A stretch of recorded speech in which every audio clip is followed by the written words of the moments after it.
नमस्कार। स्वागत है आप सभी का हमारे चैनल पर।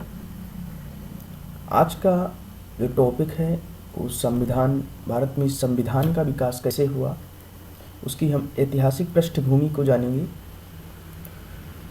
तो जो टॉपिक है वो है भारत में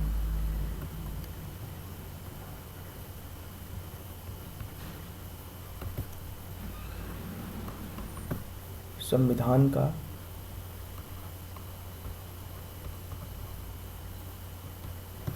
विकास। संविधान का विकास हुआ कैसे हुआ इसके बारे में जानेंगे। तो जो 1600 ईस्वी में जो ब्रिटिश ईस्ट इंडिया कंपनी थी, उस समय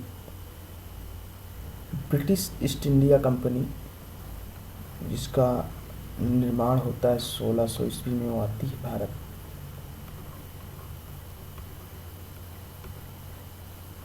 British east India company, east India company, इस नाम से एक कंपनी का गठन होता है और ये कंपनी भारत आती है। जब ये कंपनी भारत आती है तो ये उस समय भारत में अंग्रेज आ जाते हैं। तो ये जब ये कंपनी का गठन हुआ उस समय ब्रिटेन की महारानी थी, महारानी एलिजाबेथ प्रथम।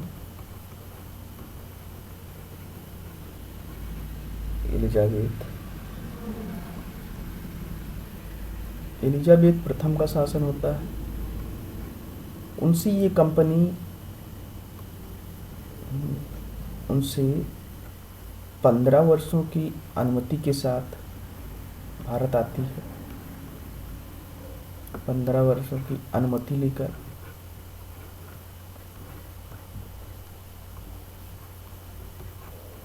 ये भारत आती है। भारत आने के बाद ये पहले अपनी फैक्ट्रियां स्थापित करते हैं सूरत और जो है गुजरात के तटों पर, और तमिलनाडु, चेन्नई, आंध्र प्रदेश आदि तटों पर ये अपनी फैक्ट्रियां स्थापित करते हैं। फिर धीरे धीरे ये अपने व्यापारिक हितों से आगे बढ़ते हुए यहाँ पर एक प्रशासक बन जाते हैं। और 1757 का जो प्लासी के युद्ध के बाद, 1757 ईस्वी में जब प्लासी का युद्ध होता है, प्लासी का युद्ध, फिर आगे चल के 1764 में बक्सर का युद्ध होता है। बक्सर का युद्ध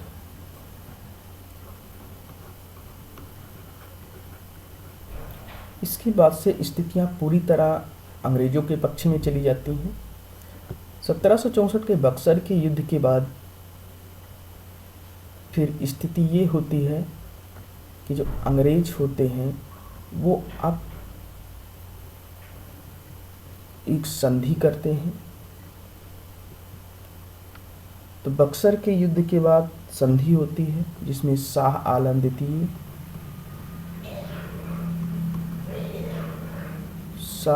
द्वितीय और इसके अलावा बंगाल के नवाब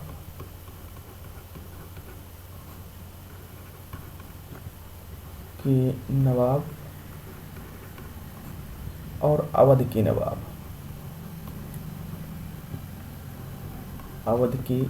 नवाब, इनके बीच एक संधि होती है। और उस संधि के तहत 1765 ईस्वी में बंगाल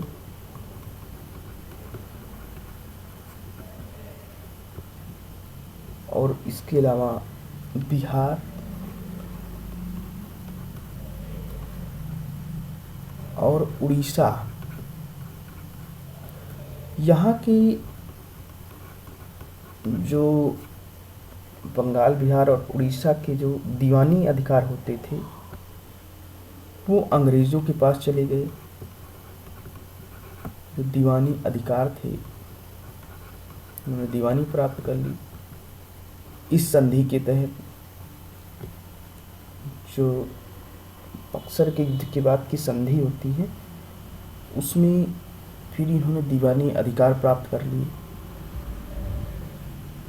दीवानी अधिकार प्राप्त करने के बाद अब इनका काम ये रहा कि ये प्रशासन में हस्तक्षेप नहीं करते थे। जिम्मेदारी इनकी नहीं, केवल ये राजस्व की वसूली करते थे और राजस्व के जो दीवानी अधिकार होते थे वो इनके पास थे। राजस्व की वसूली अंग्रेज करते थे। अब उससे ये हुआ कि एक द्वैध शासन, ये होता है द्वैध शासन। जिम्मेदारी इनके पास कोई नहीं थी। जिम्मेदारी का ठिकरा ये शासक पर फोड़ देते थे, यानी कि जो नवाब होता था उस पर जिम्मेदारी का ठिकरा फोड़ देते थे। राजस्व की उगाही ये खुद करते थे, तो इसमें जो इनकी मर्जी होती थी वो ये राजस्व की उगाही करते थे। इस तरह से अब इन्होंने बंगाल में लूटपाट मचाना शुरू कर दिया। आगे चल कर के, क्योंकि पहले कंपनी का जो शासन था, जो कंपनी का शासन था, कंपनी को रेगुलेट करते थे 24 सदस्य की एक कार्यकारिणी होती थी।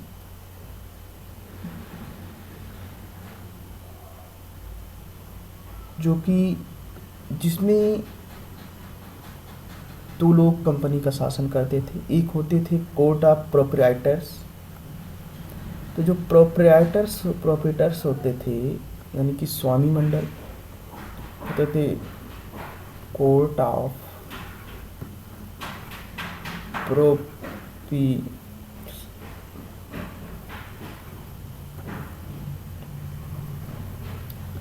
प्रोप्राइटर्स, और दूसरे होते थे कोर्ट ऑफ डायरेक्टर्स, यानी जो इसका संचालक मंडल या निदेशक मंडल होता था, कोर्ट ऑफ डायरेक्टर्स।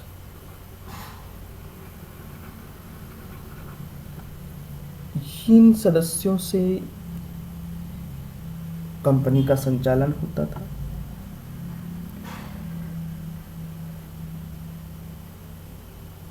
तो ये जिसको मर्जी होती थी उसको ये कंपनी में नियुक्ति कर देते थे। इसका कारण था कि ये अब कंपनी के जो कर्मचारी थे वो भ्रष्टाचार में लिप्त हो गए। थोड़ा सा सामान अगर सरकार के लिए, मतलब कंपनी के लिए खरीदा, तो उससे ज़्यादा ये अपने लिए, अपना व्यक्तिगत हित के लिए व्यापार करने लगे, रिश्वत लेने लगे, घूस लेने लगे। तो इन सभी को रेगुलेट करने के लिए 1773 में एक रेगुलेटिंग एक्ट आया। 1773 में रेगुलेटिंग एक्ट आया। इस रेगुलेटिंग एक्ट के तहत जो जो पॉइंट थे उनमें पहले तो काम ये किया गया कि इसमें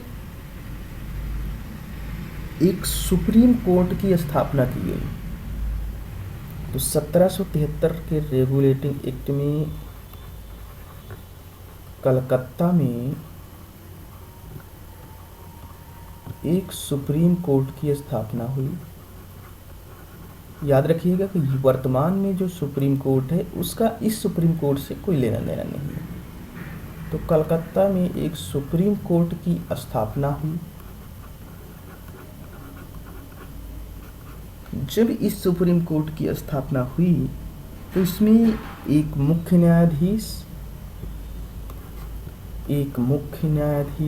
यानी chief justice, CJI, chief justice, और 3 अन्य न्यायाधीश, यानी कि 3 अन्य न्यायाधीश यानी जस्टिस। तो 4 जज उसमें होते थे। इसके पास जो है उच्चतम न्यायालय को प्राथमिक और अपीलीय अधिकार दिए गए। जब इसकी स्थापना हुई और 1774 में इसका इम्प्लीमेंट किया गया, इसका गठन किया गया। एलिजा इम्पे को इसका मुख्य न्यायाधीश नियुक्त किया गया। तो जो मुख्य न्यायाधीश थे सीजे वो थे एलिजा इम्पे।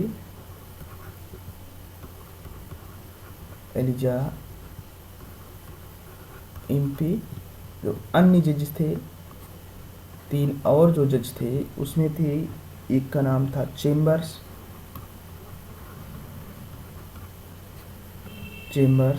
दूसरा लिमेस्टर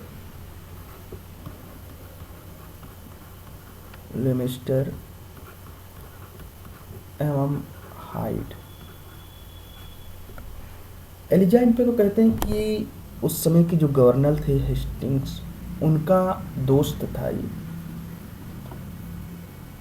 तो पहला तो काम ये हुआ। दूसरा काम ये हुआ इस रेगुलेटिंग एक्ट के द्वारा कि जो बंगाल के गवर्नर थे उनको अब बंगाल का गवर्नर जनरल कहा जाने लगा। क्योंकि जो बंगाल का गवर्नर होता था उसको अब बंगाल का गवर्नर जनरल कहा जाने लगा, गवर्नर जनरल। तो बंगाल का गवर्नर जनरल हो गया। बंगाल के गवर्नर जनरल के नीचे ही बम्बई और मद्रास की जो प्रेसिडेंसियाँ थी, बम्बई और मद्रास,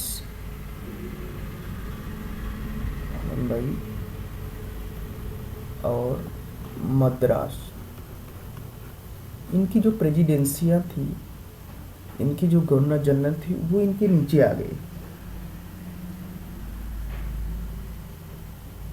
और इनकी जो कुछ मामलों में जो है इनका बम्बई और मद्रास की गवर्नर जो होते थे इन प्रेसिडेंसियों का अधीक्षण भी करता था। इसी समय बंगाल में एक प्रशासक मंडल बनाया गया। तो एक प्रशासक मंडल की नियुक्ति हुई बंगाल में एक प्रशासक मंडल बनाया गया। प्रशासक मंडल बनाया जाता है और इस प्रशासक मंडल में गवर्नर जनरल सहित गवर्नर जनरल प्लस 4 अन्य सदस्य जो होते थे उनको नियुक्त किया गया। जो वारेन हेस्टिंग्स था तो गवर्नर जनरल था वारेन हेस्टिंग्स। इसके अलावा जो 4 अन्य सदस्य थे, प्लस 4 अन्य सदस्यों में एक तो था फिलिप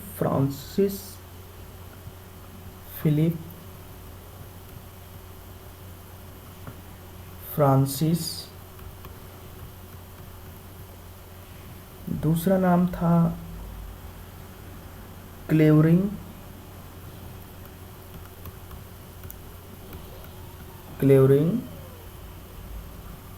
एक और थी मानसन,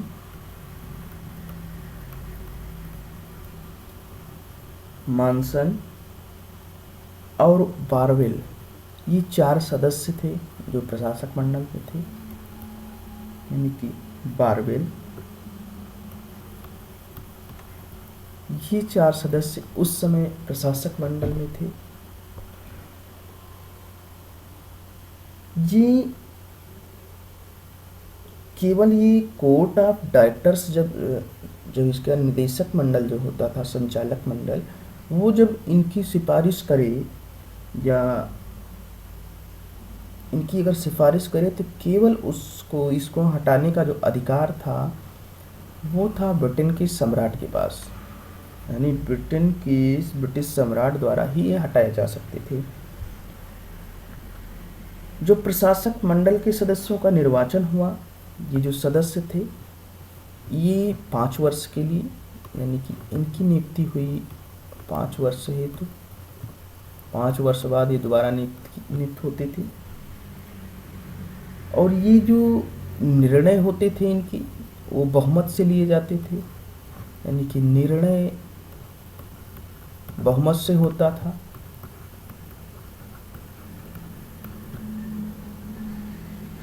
मत बराबर जब हो जाता था तो जो अध्यक्ष होता था, यानी कि गवर्नर जनरल, वो अपना मत दे सकता था।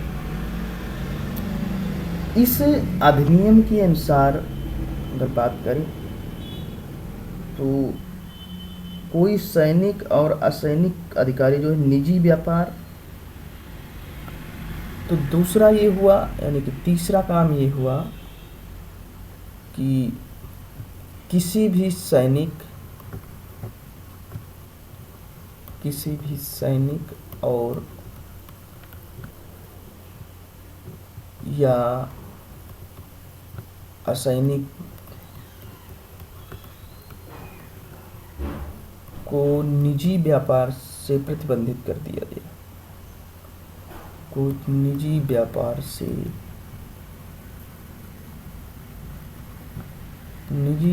से प्रतिबंधित कर दिया गया।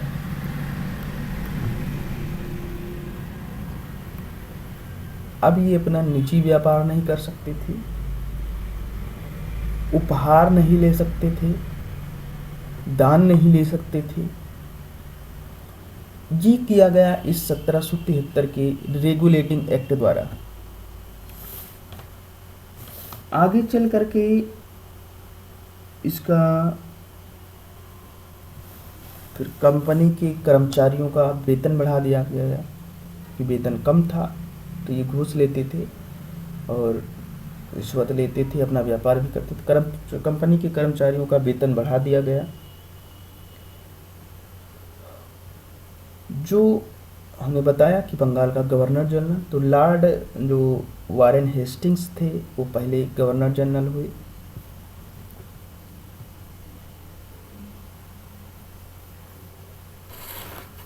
इसके अलावा फिर जो अगला एक्ट आता है वो आता है 1781 का, एक इसी को संशोधन करके जो एक्ट आया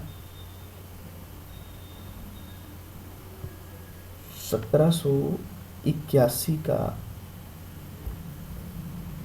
फिर आता है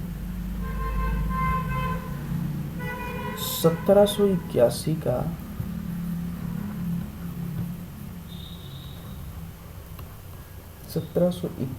का संशोधनात्मक अधिनियम।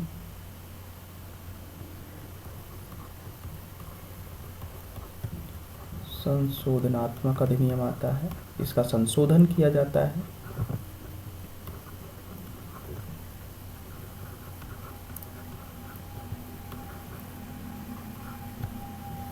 इस अधिनियम में होता ये है कि जो 1773 का अधिनियम आया, अभी की ये याद रखना पड़ेगा कि जो अधिनियम आते हैं उस समय गवर्नर जनरल कौन था, तो याद रखिएगा इस समय भी वारेन हेस्टिंग्स था। वारेन हेस्टिंग्स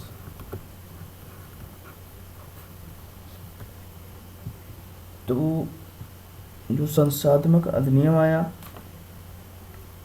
जो उसमें कमियां थी 1773 में, 1773 के कमियों को हटाने के लिए, कमियों को दूर करने हेतु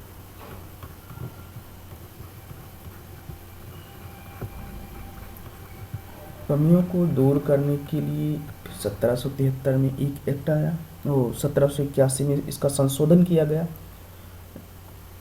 इसमें इसको एक्ट ऑफ सेटलमेंट भी कहा जाता है।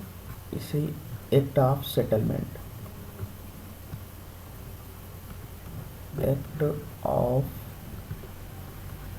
सेटलमेंट 1781 के इस अधिनियम को एक्ट ऑफ सेटलमेंट कहा जाता है। इस अधिनियम के अनुसार ये कहा गया कि जो कर्मचारी होंगे, ये कर्मचारी कंपनी के जो पदाधिकारी थे, कंपनी की जो पदाधिकारी थे,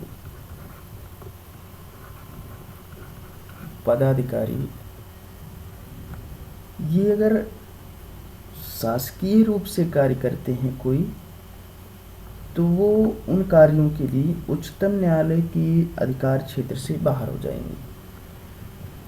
तो ये कंपनी के अधिकारी, ये उच्चतम न्यायालय के अधिकार क्षेत्र से बाहर, उच्चतम न्यायालय के अधिकार क्षेत्र से बाहर। इसका मुख्य कार्य ये था कि जो गवर्नर जनरल था, उसके ऊपर अब जांच नहीं हो सकती थी, उसको कोर्ट नहीं बुलाया जा सकता था। मेन कार्य तो यही था। तो 1781 में ये संशोधनात्मक एक्ट की। फिर ये जो उच्चतम न्यायालय का अधिकार क्षेत्र था, इसको कलकत्ता के सभी निवासियों पर लागू कर दिया गया इस एक्ट के द्वारा, जो कि 1776 में उच्चतम न्यायालय का अधिकार क्षेत्र था। तो कलकत्ता के सभी निवासियों पर लागू, कलकत्ता के सभी निवासियों पर लागू।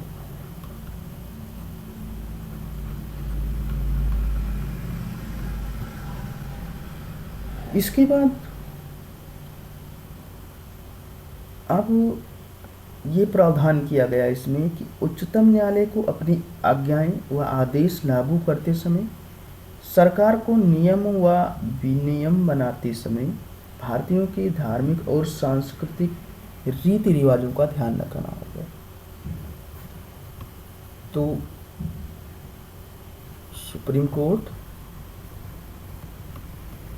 और गवर्नर जनरल को नियम बनाते समय,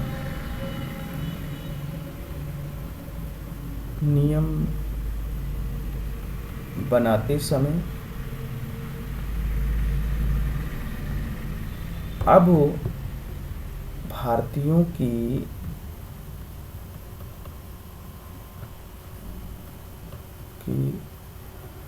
धार्मिक रीति रिवाजों का भी ध्यान रखना पड़ेगा। इसके अलावा और जो एक कार्य ये हुआ कि गवर्नर जनरल की जो परिषद होती थी, वो अगर कोई नियम बनाती थी तो उसको सुप्रीम कोर्ट में पंजीत करवाना आवश्यक नहीं था। तो जो गवर्नर की परिषद थी, जो 5 सदस्यों के ऊपर 4 सदस्य प्लस गवर्नर की जो 5 सदस्यीय परिषद थी, गवर्नर की परिषद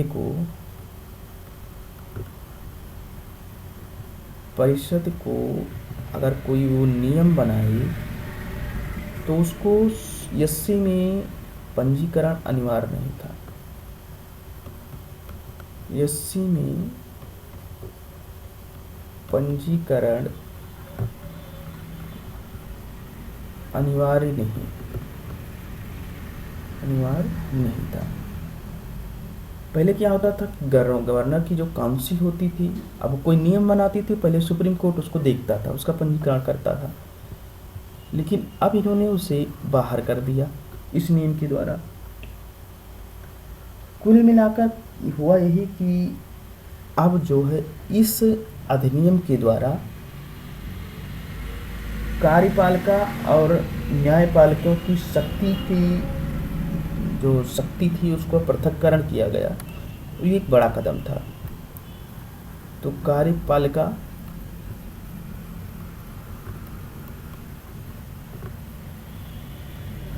एवं न्यायपालिका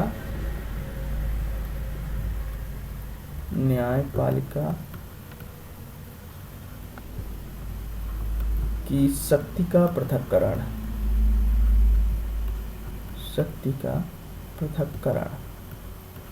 तो ये पृथक्करण किया गया इनकी शक्तियों को।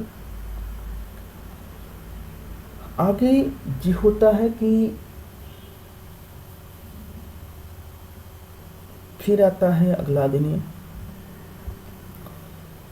जो अगला अधिनियम आता है वो होता है 1784 का पिट्स इंडिया एक्ट। तो यहाँ लिख लीजिए 1784 का Pitt's India act. Pitt's India act आता है। पिट्स इंडिया एक्ट में हुआ क्या क्या ये देखना है। तो पहला कार्य तो यही हुआ कि कंपनी के राजनैतिक और वाणिज्यिक कार्यों को अलग कर दिया गया। तो सरकार का कंपनी के मामलों में नियंत्रण बढ़ गया, तो इसके राजनैतिक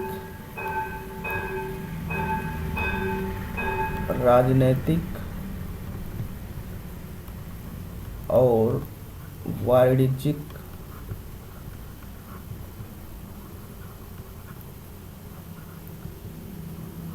जो कार्य थी उनको अलग किया गया। इनके कार्यों को, राजनीतिक और वाणिज्यिक कार्यों को अलग किया गया। दूसरा ये हुआ कि अब 6 सदस्यीय नियंत्रण बोर्ड का गठन किया गया। अब एक 6 सदस्यीय नियंत्रण बोर्ड, जिसे बोर्ड ऑफ कंट्रोल कहते हैं, उसका गठन किया गया। तो 6 सदस्यीय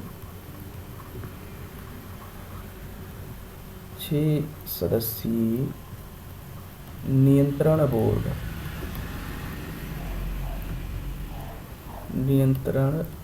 बोर्ड का गठन। अगला कार्य ये होता है कि भारत, इसमें ये भी कहा गया कि सभी असैनिक, सैनिक तथा राजस्व संबंधी मामलों को एक नियंत्रण बोर्ड के अधीन कर दिया गया।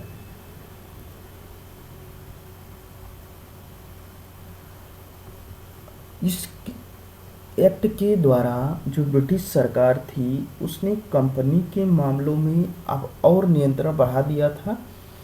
तो इसमें ये जो बोर्ड ऑफ कंट्रोल बनाया गया, नियंत्रण बोर्ड, इसके द्वारा इन्होंने ये किया कि कंपनी के राजस्व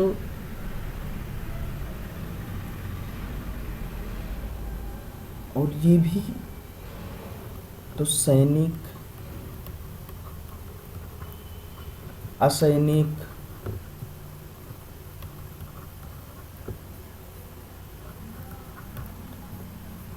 और राजस्व, इन पर जो है सरकार का नियंत्रण बढ़ गया, सरकार का नियंत्रण हो गया। दूसरा एक ये और भी हुआ था कि इन्होंने ये कह दिया कि जो गवर्नर की परिषद होगी और स्वयं गवर्नर जनरल वो सेवक ही रहेंगे, यानी कन्वेंटेड सर्वेंट ही रहेंगे। तो एक और आता है कि कन्वेंटेड सर्वेंट, यानी कि इनको अनुबंधित सेवक, यानी जब चाहे कंपनी हटा भी सकती थी। इसका मतलब ही होता है अनुबंधित सेवक।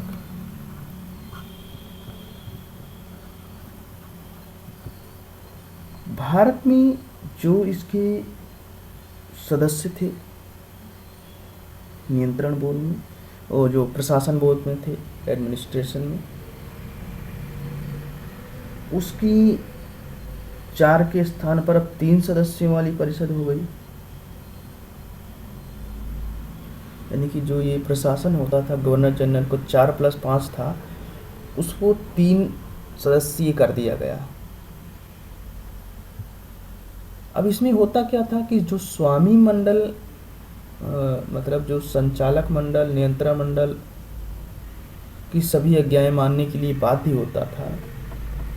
अब ये हुआ कि जो स्वामी मंडल के संचालक मंडल के फैसले उलट देते थे, यानी जो कोर्ट ऑफ डायरेक्टर्स होते थे, वो पहले क्या होता था कि जी स्वामी मंडल जो होता था उसके फैसले पर, यानी कोर्ट के जो प्रोप्राइटर्स होते थे, कंपनी के जो साझीदार होते थे, उनके फैसले पलट देते थे। लेकिन इस अधिनियम के द्वारा अब इनके फैसले पलटने के अधिकार को ही खत्म कर दिया गया। यानी कि जो अब कोर्ट ऑफ प्रोप्राइटर्स के अधिकार होंगे, उनके फैसले होंगे, वो कोर्ट ऑफ डायरेक्टर्स को मानने पड़ेंगे।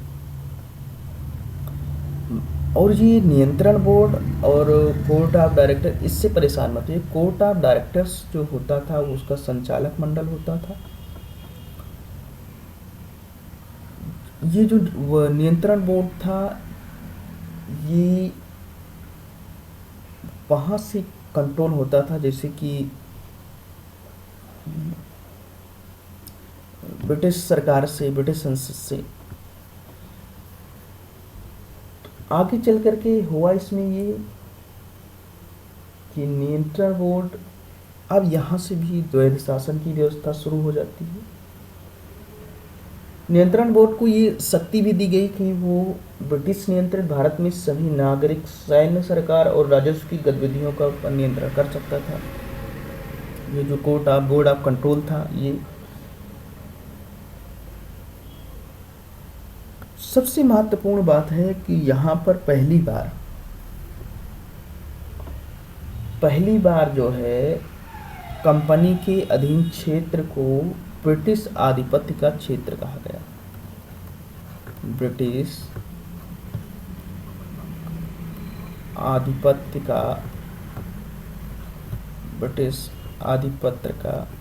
का क्षेत्र।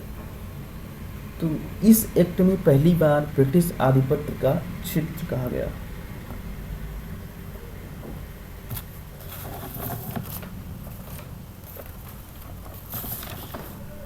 इसके अलावा ये एक्ट और अपनी महत्वपूर्ण इसलिए है कि बंगाल की जो प्रेसिडेंसी थी, उसी के आधार पर मद्रास और बम्बई की परिषद का गठन किया गया और बंगाल को उनकी अधीक्षण का अधिकार भी दिया गया। बोर्ड ऑफ कंट्रोल जो थी, उसकी अनुमति के बिना अगर गवर्नर जनरल किसी भारतीय राज्य जो नरेश थे होते थे, भारतीय राजा के साथ अगर संघर्ष आरंभ करने का अथवा किसी को सहायता देने का अधिकार नहीं था। तो ये ध्यान रखिएगा कि इसमें लिखा गया था कि अगर आप बोर्ड ऑफ कंट्रोल के बिना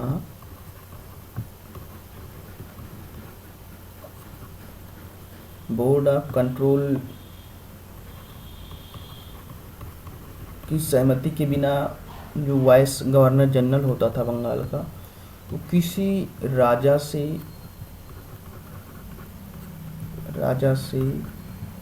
युद्ध या संघर्ष नहीं कर अथवा किसी को युद्ध या किसी राजा को युद्ध का आश्वासन दे दे सहायता के लिए, तो युद्ध या आश्वासन देने का अधिकार नहीं था। इसके लिए पहले उसको बोर्ड ऑफ कंट्रोल की अनुमति लेनी पड़ती थी। बोर्ड ऑफ कंट्रोल का अध्यक्ष ब्रिटिश मंत्रिमंडल का एक सदस्य होता था। तो ये जो नियंत्रक बोर्ड बनाया था इन्होंने, बोर्ड ऑफ कंट्रोल, इसका जो अध्यक्ष होता था वो ब्रिटेन का मंत्री होता था, एक मंत्रिमंडल का सदस्य। ब्रिटेन का मंत्री, ब्रिटेन का मंत्री जो होता था वो इस बोर्ड ऑफ कंट्रोल का अध्यक्ष होता था, प्रेसिडेंट।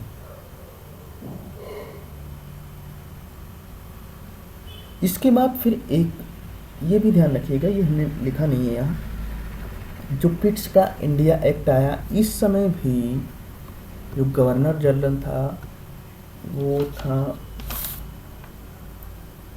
वारेन हेस्टिंग्स ही था।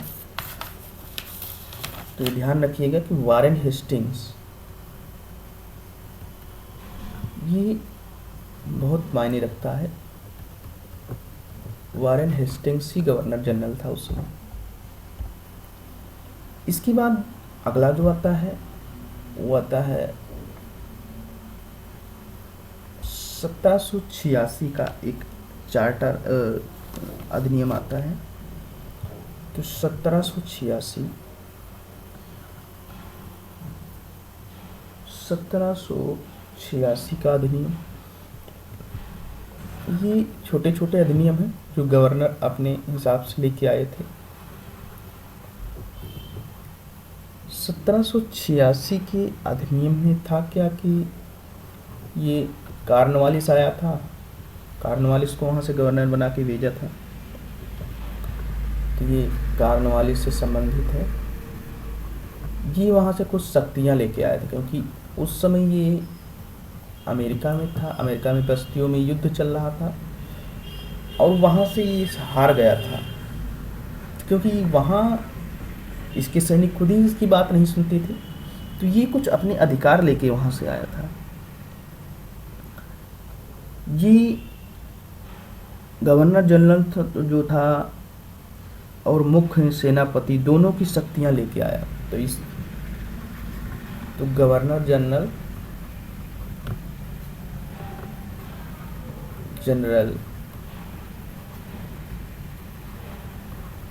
और मुख्य सेनापति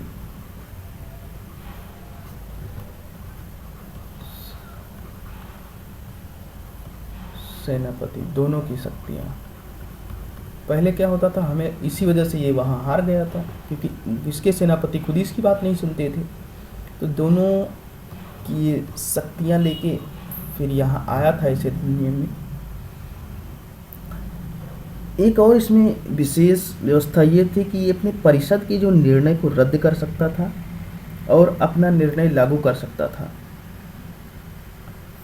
तो इसको एक वीटो, यानी कि इसको वीटो पावर प्राप्त हो गई। एक ये वीटो पावर लेके आया, वीटो पावर प्राप्त करके कॉर्नवालिस आया था। तो इस अधिनियम के तहत ये जो उसकी परिषद होती थी, प्रशासनिक परिषद, जिसमें गवर्नर और 3 सदस्य होते थे, उसकी निर्णय को अब अपना ख़त्म कर सकता था और अपनी वीटो पावर लगा के जो इसका अपना निर्णय होता था वो लगा सकता था। अगला जो हुआ नियम आया, अधिनियम, एक आता है चार्टर अधिनियम 1793 का। फिर आता है 1793 का चार्टर अधिनियम। इस अधिनियम के द्वारा, जो चार्टर अधिनियम था, इसके द्वारा हुआ ये कि कंपनी के जो व्यापारिक अधिकार थे अब यहीं से चार्टर अधिनियम आएंगे और चार्टर अधिनियम के तहत ये 20 वर्षों के लिए कंपनी का अधिकार बढ़ाया जाएगा। तो कंपनी के अधिकार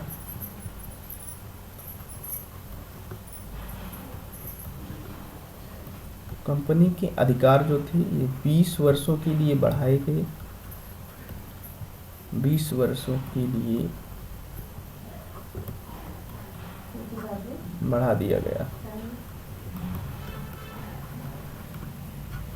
तो कंपनी के अधिकार को अब 20 वर्षों के लिए 93 में आया, फिर 1803 में आएगा, और 1813 में आएगा, फिर 33 में आएगा, फिर 63 में 53 में आएगा, उसके बाद फिर 1858 से फिर ये खत्म हो जाएगा धीरे धीरे। दूसरा ये हुआ कि परिषद के निर्णयों की जो रद्द करने की शक्ति थी वो जो बम्बई और मद्रास के गवर्नर जनरल थे उनको भी दी गई। तो परिषद के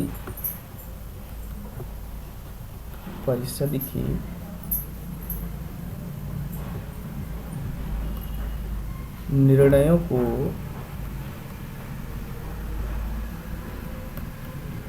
खत्म करने की शक्ति,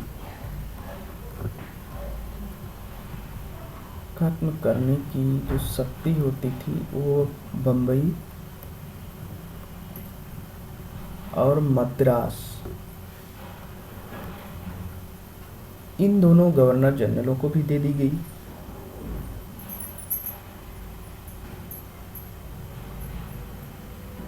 मुख्य सेनापति जो था गवर्नर जनरल, जो कि 1786 में कार्नवालिस लेके आया था, मैं यहाँ लिखना भूल गया। 1793 का जो अधिनियम था उस समय गवर्नर जनरल था सर जॉन शोर, ये लिख लीजिएगा, सर जॉन शोर। फिर होता क्या है कि जो सेनापति था, मुख्य सेनापति को गवर्नर जनरल की परिषद का स्वतः ही सदस्य होने का अधिकार नहीं था। यानी ऐसा नहीं है कि ये सेनापति के रूप में परिषद का सदस्य हो जाएगा।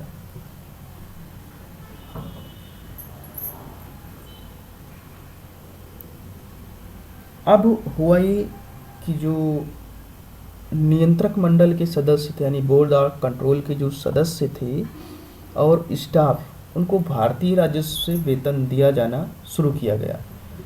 यानी वो बोर्ड ऑफ कंट्रोल के सदस्यों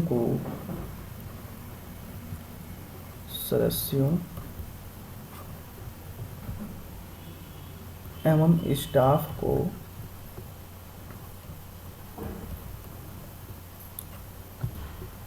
भारत से वेतन,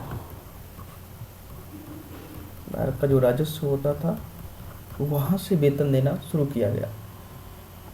अब रहते, क्योंकि इसमें बोर्ड ऑफ कंट्रोल का जो अध्यक्ष होता था वो ब्रिटेन का मंत्री होता था, तो ऐसी काफ़ी ऐसी चीज़ें थी जो रहते ब्रिटेन में थी, लेकिन वेतन उनका यहाँ भारत से जाता था।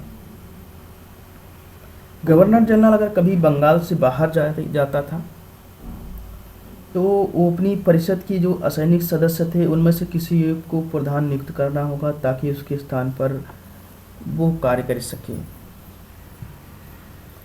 तो इसमें गवर्नर जनरल अगर बंगाल से बाहर है,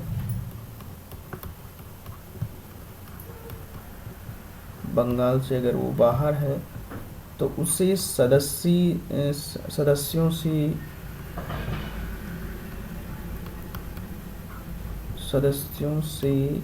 उप प्रधान, जैसे लोकसभा अध्यक्ष जाते हैं, लोकसभा अध्यक्ष नहीं रहते तो लोकसभा के उपाध्यक्ष, और राज्यसभा के सदस्य सभापति नहीं रहते थे, राज्यसभा के उप सभापति अध्यक्षता करते हैं। वैसे ही उस समय ये व्यवस्था बनाई गई थी। नियंत्रण बोर्ड के जो अधिकारी थे, हमने बताया कि इनका वेतन अब यहाँ से दिया जाने लगा, और ये वेतन 1919 में जब अधिनियम के द्वारा इसे ख़त्म किया जाता है तब तक ही इनका वेतन दिया जाता रहा है इनसे। 1773 में ही एक और अधिनियम आया था, एक इसी में नियम था इस अधिनियम में कि जिला कलेक्टर जो था उसको न्यायिक शक्ति से वंचित कर दिया गया। तो जिला कलेक्टर को न्यायिक शक्तियों से वंचित किया गया। न्यायिक शक्ति खत्म कर दी गई। जिला कलेक्टर की न्यायिक शक्ति खत्म कर दी, अब सिर्फ वो प्रशासनिक और राजस्व की शक्तियां उसके पास थी। और यही कारण था कि लॉर्ड कॉर्नवालिस ने ये माना कि किसी एक व्यक्ति को इतनी शक्ति नहीं होनी चाहिए। लॉर्ड कॉर्नवालिस ने ये मानना था उनका कि किसी का इतनी शक्ति नहीं होनी चाहिए थी। इसकी बात, इस अधिनियम की ये बातें हैं, याद रखिएगा कि कंपनी के अधिकार अब 20 वर्ष के लिए यहीं से बढ़ाए जाएंगे। परिषद के निर्णयों को जो खत्म करने की शक्ति थी वो मुंबई और मद्रास के गवर्नरों को भी दी देगी। बोर्ड ऑफ कंट्रोल के सदस्यों को वेतन भारत से दिया जाने लगा और ये वेतन 1919 में जब तक अधिनियम आता नहीं है, 1919 का जो अधिनियम आता है, जिसे भारत शासन अधिनियम कहते हैं, तब तक जाकर के ये वेतन यहीं से दिया जाता था। इसमें ये भी प्रावधान किया गया कि अगर गवर्नर जनरल जो है बंगाल से बाहर होगा तो जो उसकी सदस्य करणी होती थी परिषद, उसी परिषद में से किसी एक को प्रधान नियुक्त करेगा और जिला कलेक्टर को न्यायिक शक्तियों से वंचित कर दिया गया, उसकी न्यायिक शक्तियाँ खत्म कर दी गई।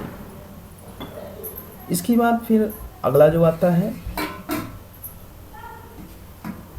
अगला आता है 1813 में एक चार्टर अधिनियम आता है। 1813 का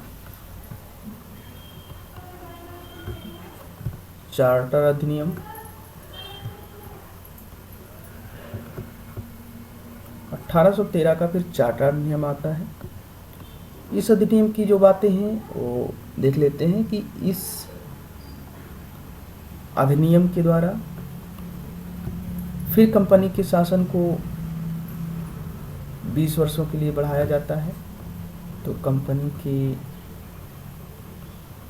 शासन को 20 वर्षों के लिए बढ़ा दिया गया।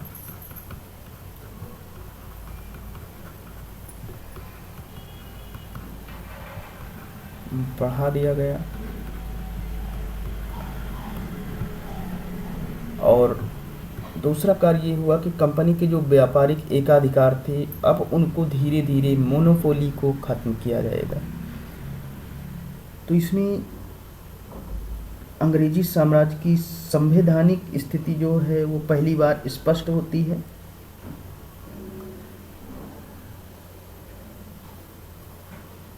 कि व्यापारिक लेन देन और राजस्व खातों को अलग कर दिया गया, यानी जो व्यापार की लेन देन होंगी, देखिएगा इम्पोर्टेंट पॉइंट है, व्यापारिक लेन देन और राजस्व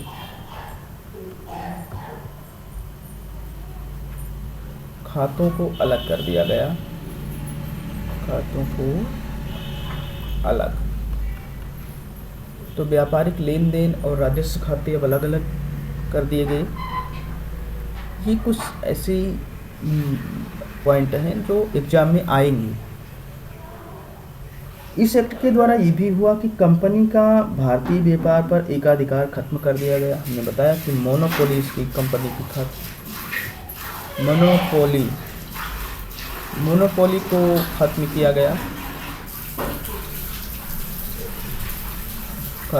गया, मोनोपोली। दूसरा कार्य ये हुआ कि चीन के साथ और चाय के साथ व्यापार का एकाधिकार था। तो मोनोपोली को यहाँ खत्म कर दिया गया, लेकिन चीन और चाय दो पर एकाधिकार बना था, चीन और चाय। पर एकाधिकार था।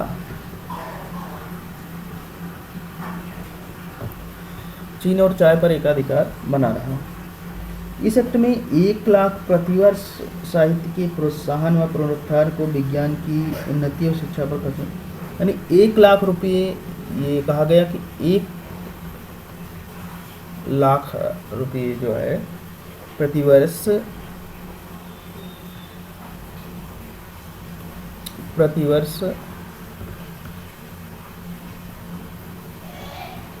साहित्य और विज्ञान पर खर्च होंगे, यानी कि साहित्य और विज्ञान पर खर्च होंगे। अब आगे वो किए गए नहीं किए गए इसका कोई मतलब नहीं है, लेकिन ये प्रावधान किया गया। और ईसाई जो मिशनरी थे उनको प्रवेश की छूट, तो ईसाई मिशनरियों को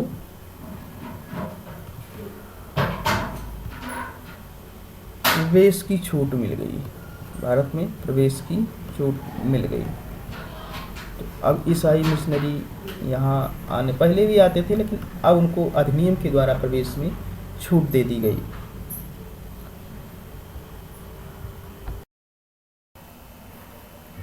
फिर उसके बाद 1833 का अधिनियम आता है। इस अधिनियम में जो अब चाय और चीनी पर उनका एकाधिकार बचा था ईस्ट इंडिया कंपनी को, उसको भी खत्म कर दिया गया।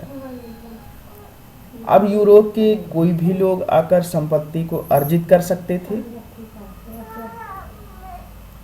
जो ये 1833 का अधिनियम आया, इस समय लॉर्ड विलियम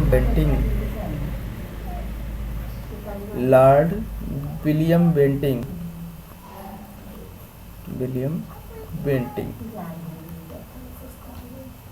ये गवर्नर जनरल थे। अब इनको पूरे भारत का गवर्नर जनरल बना दिया गया। तो बंगाल का जो गवर्नर जनरल था वो पूरे भारत का गवर्नर जनरल हो गया। बंगाल के गवर्नर जनरल को भारत का गवर्नर जनरल तो बना दिया गया। इसके साथ इसकी जो परिषद थी, इसके परिषद के कंपनी के सैनिक असैनिक कार्य जो थे, नियंत्रण और निर्देशन, सभी कार्य इसको गवर्नर जनरल के अधीन आ गए। तो कंपनी के सभी सैनिक असैनिक कार्य, नियंत्रण, निर्देशन, डायरेक्शन जो भी थे, सब अब कंपनी के अधीन आ गए।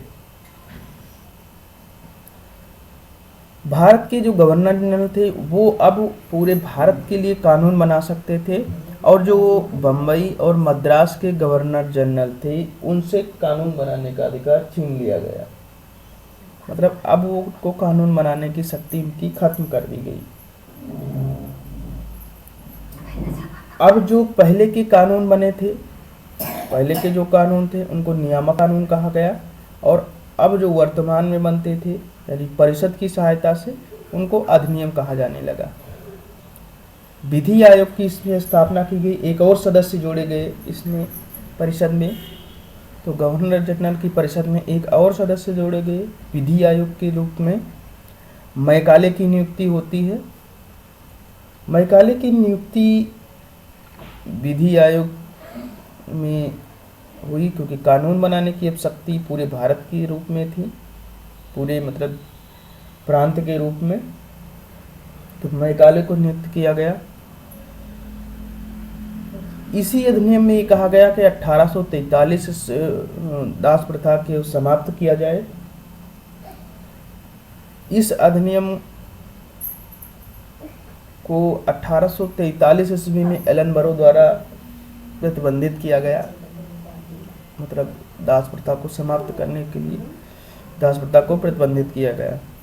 एक और कार्य किया गया कि 1833 में सिविल सर्विसेज की खुली प्रतियोगिता का आयोजन करने का निर्णय लिया गया, लेकिन क्योंकि कोर्ट ऑफ डायरेक्टर्स, जो कंपनी के कोर्ट ऑफ डायरेक्टर्स से उन्होंने विरोध किया, और उस विरोध के कारण इन्हें अपनी ये व्यवस्था लागू नहीं हो पाई। फिर आगे चलकर एक और अधिनियम जो अपना अंतिम अधिनियम होता है, चार्टर अधिनियम, 1853 का अधिनियम आता है लॉर्ड डलहौजी के टाइम पर। ये चार्टर अधिनियमों में अंतिम अधिनियम था और एक बेहतरीन मतलब कहते हैं संवैधानिक विकास की दृष्टि से अधिनियम महत्वपूर्ण भी था। इस अधिनियम के तहत अब नियंत्रण बोर्ड का जो वेतन वो सरकार निश्चित करेगी, यानी जो बोर्ड ऑफ कंट्रोल थे उनका वेतन अब सरकार निश्चित करेगी, लेकिन देगी इसको कंपनी ही। डायरेक्टरों की संख्या, यानी जो डायरेक्टर थे इसके, उनकी संख्या अब घटा दी गई, 24 से 18 कर दी गई। 6 सदस्य उस, क्योंकि जो परिषद थी, परिषद में 6 जो नए सदस्य जोड़े गए, उनको मनोनीत वहाँ का क्राउन करेगा, ब्रिटेन का क्राउन। सरकारी नियुक्ति में प्रतियोगिता परीक्षा की मंजूरी दे दी गई। अब ये परीक्षा सिविल सर्विस में भी लागू हो सकती थी। अब इसी के तहत जो है आगे चल कर के ब्रिटेन में चुनाव वो सेंटर, मतलब परीक्षा के सेंटर बनाए जाते हैं। तो सरकारी नियुक्तियों में प्रतियोगी परीक्षा शुरू हो गई। विधि सदस्य को जो मैकाले थे उनको पूर्ण सदस्य बना दिया गया, क्योंकि बंगाल का गवर्नर अब भारत का गवर्नर हो चुका था 1833 के अधिनियम से। तो अब उसको उसकी मतलब वहाँ के कार्य से मुक्त करके, क्योंकि वहाँ पर एक लेफ्टिनेंट की नियुक्ति कर दी गई, तो बंगाल में एक लेफ्टिनेंट गवर्नर नियुक्त किया गया। शक्तियों का विभाजन, यानी कि अब गवर्नर जनरल की शक्तियों का विभाजन कर दिया गया। अब जो कानून बनाते थे विधायिका, और जो उसमें अगर कानून बनाने के समय इनको विधान परिषद इसीलिए स्थापना की गई जो उन्हें कानून बनाने में सहायता करेंगे। तो कानून बनाता था वो विधान परिषद की सहायता से। प्रशासनिक और विधायी कार्यों को अलग अलग कर दिया गया। विधान परिषद में स्थानीय नेतृत्व भी प्रदान किया गया, जो उनके प्रांतीय क्षेत्र थे, प्रांतीय राज्य बंगाल, मद्रास, बम्बई और आगरा, यहाँ से एक एक सदस्यों को विधान परिषद में शामिल किया गया। तो इस तरह से ये किया गया।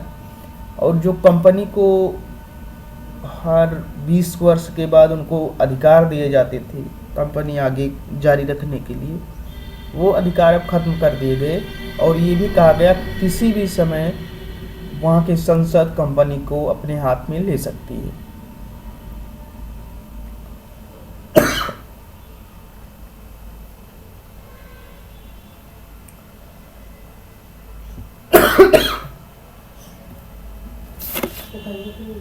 भारतीय नागरिकों के द्वारा जो अब सिविल सेवा की परीक्षा होती थी,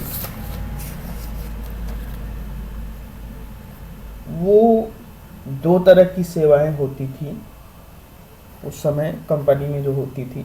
उसमें थी एक प्रासंविदा सिविल सेवाएं, एक होती थी प्रासंविदाबद्ध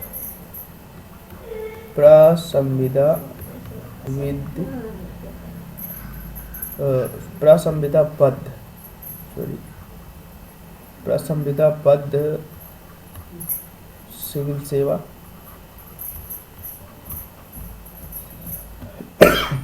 यानी जिसे उच्च सिविल सेवा कहा जाता था, और एक निम्न सिविल सेवाएं। ये कंपनी के कानून के द्वारा बनाई गई थी। पहली कंपनी के कानून के द्वारा, ये कंपनी के कानून से बनाई गई थी। और जो निम्न वाली थी दूसरी, निम्न सिविल सेवा, ये अन्य तरह से बनाई गई थी, जैसे निदेशकों की सहमति से, कोर्ट ऑफ डायरेक्टर की सहमति से। तो इस प्रकार से अब खुली प्रतियोगिता का आयोजन किया जाने लगा, ये इसमें अधिनियम में कहा गया। आगे चल करके फिर डलहौजी की नीतियां खराब थी। हड़प नीति इसकी सबसे प्रमुख वजह थी। इन सब के बावजूद और पहले के कार्यों, अंग्रेजों के कार्यों से कुटित लोगों ने, शासकों ने फिर विद्रोह कर दिया। 1857 का भयंकर विद्रोह हुआ और उस विद्रोह को दबाया किसी तरह अंग्रेजी सरकार ने। और उसके बाद फिर जो अगला अधिनियम आता है वो था 1858 से फिर भारत शासन अधिनियम आएगा।